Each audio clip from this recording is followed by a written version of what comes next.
Pinag-aaralan ngayon kung magkano ang posibleng nawawalang buwis sa gobyerno dahil sa mga sindikato ng oil smuggling sa bansa. Alamin natin ang detalye sa ulat ni Luisa Erispe. Hindi bulag ang pamahalaan sa posibleng umiiral na modus ngayon na paihi system o oil smuggling sa Pilipinas. Kaya naman ang Justice Department pinag-aaralan na kung magkano ang posibleng nawawalang buwis sa gobyerno dahil sa mga sindikato ng oil smuggling sa bansa. Ayon sa DOJ, pinatutuos na nila sa Bureau of Internal Revenue kung magkano ang nalulugi ng gobyerno. Posible kasi na kung may hindi nababayarang buwis, may epekto ito sa presyuhan ng langis sa merkado. Nag-ugat naman ang utos na ito ng DOJ sa BIR dahil sa investigasyon ng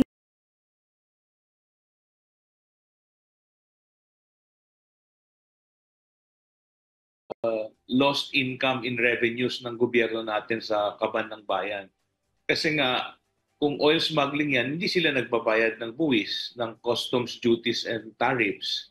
Pangalawa, dahil nga merong systems losses sa mga oil companies din, ay yaan ay pinapasa sa ating mga kababayan. So, dalawang dagok ng dumadating sa atin. So, malaking bagay yan. Sa investigasyon naman ng DOJ sa oil spill sa Bataan, naungkat na may mga nakabinbin na palang kaso ng oil smuggling sa DOJ ang isa sa barkong lumubog, ang MTKR Jason Bradley. May warrant of seizure na ito ngayon mula sa Bureau of Customs. Pero yung kasing history ng Jason Bradley, involved yan sa, ayon sa investigasyon at may pending case ngayon yan dito sa amin ng oil smuggling before.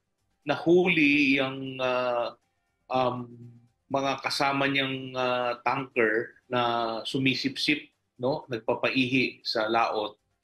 Meron ng warrant of seizure na inisyu ng Bureau of Customs against Jason Bradley. Bagamat wala pa namang kasiguraduhan kung talagang sangkot ba sa oil smuggling ang mga barko, ang matitiyak lang ng DOJ sa ngayon, magbibigay ang mga ito ng danyo sa mga residenteng apektado ng oil spill sa Bataan at Cavite. Para sa Cavite, 31,000 ang mabibigyan ng tulong habang 21,000 naman sa Bataan. Panawagan ng DOJ sa mga apektadong residente, lumapit lang sa lokal na pamahalaan kung hindi pa sila nakabilang sa mabibigyan ng tulong. Luisa Erispe para sa Pambansang TV sa Bagong Pilipinas.